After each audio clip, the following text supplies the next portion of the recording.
ഭരണഘടനാ തത്വങ്ങളും കീഴ്വഴക്കങ്ങളുമൊക്കെ പാലിക്കപ്പെടാതെ പോകുന്ന ഒരു കാലഘട്ടത്തിലൂടെയാണ് നമ്മൾ കടന്നു പോകുന്നത് നമ്മുടെ രാജ്യത്ത്. മുമ്പൊക്കെ ഭാരതരത്ന ബഹുമതി പ്രഖ്യാപിക്കുന്നത് രാഷ്ട്രപതിയായിരുന്നു. ഇപ്പോഴത് പ്രധാനമന്ത്രി നരേന്ദ്രമോദിയായി മാറിയിരിക്കുന്നു.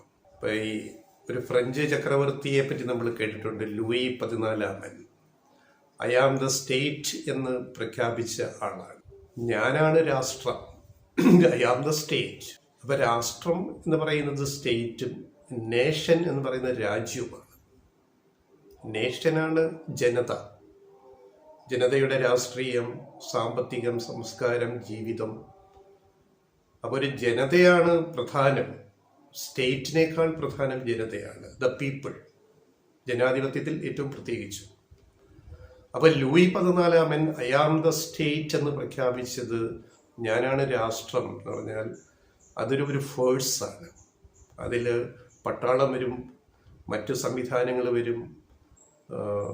ഇതെല്ലാം കൂടെ ചേരുന്ന സ്റ്റേറ്റ് എന്ന് പറയുന്ന ഒരു സങ്കല്പം, അധികാരത്തിൻ്റെ മൂർത്തിമത് ഭാവം എന്ന് പറയുന്നതാണ് ദ സ്റ്റേറ്റ്. അപ്പം ഐ ആം ദ സ്റ്റേറ്റ് എന്നൊരു ചക്രവർത്തി പറയുമ്പോൾ അതിൻ്റെ അർത്ഥം അതാണ്. പക്ഷെ നമ്മൾ നേഷൻ എന്നതിലാണ് കുറച്ച് നിൽക്കേണ്ടത്. The people, we the people. അത് പാലിക്കപ്പെടുന്നുണ്ടോ എന്നുള്ളതാണ് ഇവിടെ ഏറ്റവും വലിയ ചോദ്യം. അപ്പോൾ ഭാരതരത്ന അവാർഡുകൾ, പുരസ്കാരങ്ങൾ പ്രധാനമന്ത്രി പ്രഖ്യാപിക്കുന്ന ഒരു ഘട്ടത്തിലേക്ക് നമ്മൾ എത്തിക്കഴിഞ്ഞു. ആദ്യം അത് പ്രഖ്യാപിച്ചത് ബീഹാറിലെ സോഷ്യലിസ്റ്റ് നേതാവായിരുന്ന, പിന്നാക്ക വിഭാഗങ്ങളിലൂടെ നേതാവായിരുന്ന ജയപ്രകാശ് നാരായണന്റെ ശിഷ്യനായിരുന്ന കർപ്പൂരി താക്കൂറിന് ഭാരതരത്നം പ്രഖ്യാപിച്ചു. അത് ഈ ഇലക്ഷൻ വർഷത്തിൽ, ലോക്സഭാ ഇലക്ഷൻ വർഷത്തിൽ BJPയുടെ ഒരു കരുതിക്കുട്ടിയുള്ള ഒരു നടപടിയായിരുന്നു. രാഷ്ട്രീയ ലക്ഷ്യത്തിന് വേണ്ടി എങ്ങനെ പുരസ്കാരങ്ങളൊക്കെ പ്രഖ്യാപിക്കുക എന്നുള്ളത്, അത് എത്രമാത്രം ആരോഗ്യകരമായ ഒരു കാര്യമാണെന്ന് നമ്മൾ ചിന്തിക്കണം. അപ്പോൾ കർപ്പൂരി താക്കൂറിന്, അദ്ദേഹത്തിന് പണ്ടേ ഈ അവാർഡുകളൊക്കെ കിട്ടേണ്ടിയിരുന്ന ആളായിരുന്നു, സംശയമൊന്നുമില്ല. പക്ഷെ ഈ ഘട്ടത്തിൽ ഇപ്പം അത് ചെയ്യുമ്പം അതിൻ്റെ പിന്നിലെ പൊളിറ്റിക്സ് നമുക്ക് മനസ്സിലാവും. പിന്നെന്ത് സംഭവിച്ചു? നിതീഷ് കുമാർ അതിനെ പിന്തുണയ്ക്കുന്നു. ഇതൊരു ഡ്രാമയാണ്. കർപ്പൂരി താക്കൂറിന്റെ പ്രിയ ശിഷ്യനാണ് നിതീഷ് കുമാർ, അതുപോലെ ലല്ലു പ്രസാദ് യാദവ്. ഇവരൊക്കെ കർപ്പൂരി താക്കൂറിന്റെ ശിഷ്യന്മാർ കൂടിയാണ്, JPയുടെ ശിഷ്യന്മാരെന്ന പോലെ തന്നെ. അപ്പോൾ കർപ്പൂരി താക്കൂറിന് നരേന്ദ്രമോദി, നമ്മുടെ പ്രധാനമന്ത്രി, ഭാരതരത്നം പ്രഖ്യാപിക്കുന്നു. ഉടൻ തന്നെ നിതീഷ് കുമാർ, പ്രതിപക്ഷ സഖ്യത്തിലെ മുഖ്യമന്ത്രിയായ നിതീഷ് കുമാർ, JDU RJD സഖ്യത്തിന്റെ മുഖ്യമന്ത്രിയായ അദ്ദേഹം അതിന് പരസ്യ പിന്തുണ പ്രഖ്യാപിക്കുന്നു. പിന്നെ പടപടാന്ന് കാര്യങ്ങൾ നീങ്ങുന്നു, മുന്നണി വിടുന്നു നിതീഷ് കുമാർ. ഒരു ഓന്തിനെ പോലെ നിറം മാറുന്ന രാഷ്ട്രീയം നിതീഷ് കുമാറിന്റെ. ഇവരെ RJDയെ, ലല്ലു പ്രസാദ് യാദവിന്റെ പാർട്ടിയെ ഡിച്ച് ചെയ്യുന്നു. BJP ആയിട്ട് വീണ്ടും കൂട്ടുകൂടുന്നു പണ്ടത്തെ പോലെ. എന്നിട്ട് അദ്ദേഹം വീണ്ടും ബീഹാറിന്റെ മുഖ്യമന്ത്രിയായി, വീണ്ടും മറ്റേ സ്ഥാനം രാജിവെച്ചിട്ട് വീണ്ടും മുഖ്യമന്ത്രിയാവുന്നു. ഇത് ഒരു ഡ്രാമ എന്ന് പറഞ്ഞാൽ മുൻകൂട്ടി എല്ലാം അറേഞ്ച് ചെയ്തൊരു ഡ്രാമയാണ് ബീഹാറിൽ നടന്നത്. ഒന്നത്. രണ്ട്, പിന്നീട് ഭാരതരത്ന പ്രഖ്യാപന പരമ്പര വരുന്നത് ഓരോന്നും നോക്കുക, എത്രമാത്രം രാഷ്ട്രീയം ഇതിൻ്റെ അകത്ത് കയറിക്കൂടി എന്നുള്ള ഒരു കാര്യം. ഒരു ബഹുമതിയെ, ഒരു പരമോന്നത, നമ്മുടെ രാജ്യത്തിൻ്റെ ഏറ്റവും പരമോന്നത ബഹുമതിയാണ് ഭാരതരത്നം എന്ന് പറയുന്നത്. അതിനെ എങ്ങനെയാണ് കൊടുക്കേണ്ടത്, ആർക്കൊക്കെയാണ് കൊടുക്കേണ്ടത് എന്നൊക്കെയുള്ളൊരു വലിയ വിഷയമാണ്. അപ്പോൾ കർപ്പൂരി താക്കൂർ കഴിഞ്ഞിട്ട് വീണ്ടും നമ്മുടെ പ്രധാനമന്ത്രി അനൗൺസ് ചെയ്തിരിക്കുന്നത് BJPയുടെ മുൻ ദേശീയ പ്രസിഡന്റും മുൻ ഉപമുഖ്യമന്ത്രിയും വാജ്പേയി സർക്കാരിലെ ഉപമുഖ്യമന്ത്രിയും ആഭ്യന്തരമന്ത്രിയുമായിരുന്ന LK അദ്വാനിക്ക്. ഈ അദ്വാനിക്ക് ഭാരതരത്നം കൊടുക്കുന്നില്ലെന്ന് നമ്മൾക്ക് എതിർപ്പൊന്നുമില്ല. അദ്ദേഹം വലിയൊരു രാഷ്ട്രീയ നേതാവാണ് നമ്മുടെ ഇന്ത്യയിലെ. പക്ഷേ ബാബറി മസ്ജിദ് തകർക്കാനുള്ള രഥയാത്ര നയിച്ച അതിൻ്റെ ചാമ്പ്യൻ, തേരാളിയല്ല, മുൻനിരയിൽ നിന്ന ചാമ്പ്യനാണ് LK അദ്വാനി. അപ്പോൾ ഇപ്പം ഈ രാമക്ഷേത്ര പ്രാണപ്രതിഷ്ഠയൊക്കെ നടന്നതിന് ശേഷം ഇതിനകത്ത് അദ്വാനിക്ക് ഇത് കൊടുക്കുമ്പോൾ അതിൻ്റെ അകത്തൊരു പൊളിറ്റിക്സ് ഉണ്ട്. ഇതിനു മുമ്പേ കൊടുക്കാമായിരുന്നില്ല. അദ്വാനി വയോധികനായിട്ട് ആരോഗ്യ പ്രശ്നങ്ങളുമായിട്ടൊക്കെ ഡൽഹിയിലെ ജീവിതം തുടങ്ങിയിട്ട് ഇപ്പം എത്ര നാളുകളായി? മോദി 1ാം ഗവൺമെൻറ് വന്നു, 2ാം ഗവൺമെൻറ് വന്നു. അപ്പോൾ ഇതിനു മുമ്പ് വേണേൽ കൊടുക്കാമായിരുന്നു, കൊടുത്തിട്ടില്ല. അപ്പം ഇപ്പം കൊടുക്കുമ്പോൾ there is A politics in it എന്നുള്ളതാണ് ഞങ്ങൾ പറയുന്നത്. ആയിക്കോട്ടെ, LK അദ്വാനി ഭാരതരത്ന ജേതാവായിട്ട് മാറി. അതേപോലെ മുൻ പ്രധാനമന്ത്രി, അതായത് അദ്വാനി രഥയാത്ര നയിച്ചപ്പോൾ, മുന്നിൽ നിന്ന് നയിച്ചപ്പോൾ ഈ ബാബറി മസ്ജിദ് തകർക്കാൻ പിന്നിൽ നിന്ന് സഹായം ചെയ്തു കൊടുത്ത, മിണ്ടാതിരുന്ന, മൗനി ബാബയായിട്ടിരുന്ന അന്നത്തെ കോൺഗ്രസിന്റെ പ്രധാനമന്ത്രി PV നരസിംഹറാവുവിനും ഭാരതരത്നം നരേന്ദ്രമോദി നമ്മുടെ പ്രധാനമന്ത്രി പ്രഖ്യാപിച്ചു. എങ്ങനെയുണ്ട്? അതിലും ഒരു പൊളിറ്റിക്സ് ഉണ്ട്. ഇപ്പം ഈ സമയത്താകുമ്പോൾ അതിനകത്ത് പൊളിറ്റിക്സ് വരും. ലോക്സഭ ഇലക്ഷൻ അടുത്ത് നിൽക്കുന്ന, വാതിൽപ്പടിയിൽ വന്ന് നിൽക്കുന്ന ഈ സമയത്ത് അവിടെയാണ് അതിൻ്റെ ഔചിത്യത്തെ നമ്മൾ സംശയിക്കുന്നത്, അല്ലെ ഔചിത്യ ഇല്ലായ്മയെ നമ്മൾ പറയേണ്ടി വരുന്നത്. ഇനി അത് കഴിഞ്ഞിട്ട് ചിലരെ ഒഴിവാക്കി, ഈ പത്മ അവാർഡോ ഭാരതരത്നമോ ഒക്കെ കൊടുക്കാവുന്ന ചിലരെ ഒഴിവാക്കി. അതിൽ ഏറ്റവും പ്രധാനപ്പെട്ട ഒരു പേര് ബാൽ താക്കറെയാണ്, ശിവസേന മേധാവി. അയോധ്യയിൽ BJP സംഘ്പരിവാർ രാമക്ഷേത്രത്തിന് വേണ്ടി നടത്തിയ സമരത്തെക്കാൾ വലിയ പിന്തുണയും സമരവും പ്രഖ്യാപിച്ച ആളാണ് ബാൽ താക്കറെ.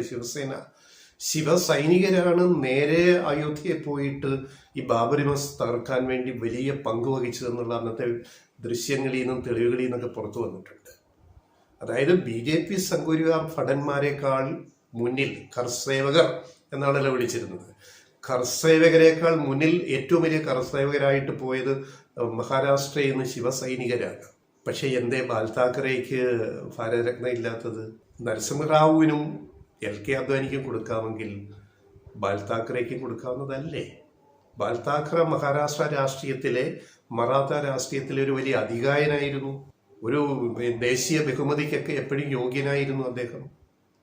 മരണാനന്തര ബഹുമതിയായിട്ട് ഭാരതരത്നം കൊടുക്കാമായിരുന്നു. പക്ഷെ എന്തേ കൊടുത്തില്ല നരേന്ദ്രമോദി സർക്കാർ? അവിടെയാണ് രാഷ്ട്രീയം. അതായത് ശിവസേന പിളർന്നു. ബാൽ താക്കറയുടെ മകൻ ഉദ്ധവ് താക്കറെ നേതൃത്വം നൽകുന്ന ശിവസേന പ്രതിപക്ഷ മുന്നണിയിലാണ്, BJP മുന്നണിയിലല്ല. അവിടെ BJP എന്ത് ചെയ്തു? ശിവസേനയെ പിളർത്തിയിട്ട് ഏകനാഥ് ഷിൻഡേക്ക് മുഖ്യമന്ത്രി സ്ഥാനം കൊടുത്തു. അപ്പൊ യഥാർത്ഥ അവകാശികളെ അതിൽ നിന്ന് മാറ്റി നിർത്തി. അതായത് ലെഗസി ഉണ്ടല്ലോ, ബാൽ താക്കറയുടെ ലെഗസി ശരിക്കും ആർക്ക് അവകാശപ്പെട്ടതാണ്? അപ്പൊ എന്തുകൊണ്ട് ബാൽ താക്കറേക്ക് ഭാരതം കൊടുക്കുന്നില്ല? Simple reason, it is politics. വീണ്ടും പൊളിറ്റിക്സ്. നിങ്ങളിപ്പോൾ ഞങ്ങളുടെ കൂടെ ഇല്ലല്ലോ, ഇല്ലാത്തതുകൊണ്ട് നിങ്ങൾക്ക് തരുന്നില്ല. ഇനി വേറെ കിട്ടാത്ത ചിലരുണ്ട്. ഡോക്ടർ പ്രവീൺ തൊഗാഡിയ.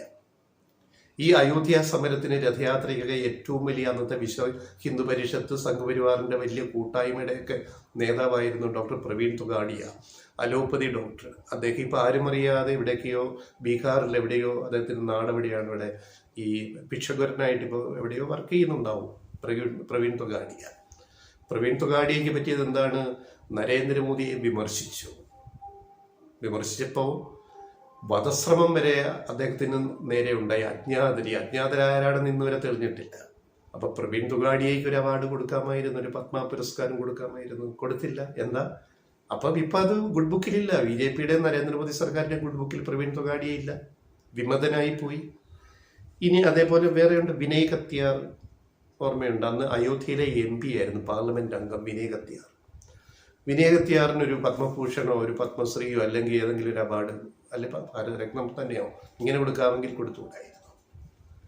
ഇനി ഈ കളങ്കമെല്ലാം മാറ്റിവെക്കാൻ വേണ്ടി ഡോക്ടർ MS സ്വാമിനാഥനും കൂടി ഭാരതരത്നം കൊടുത്തു.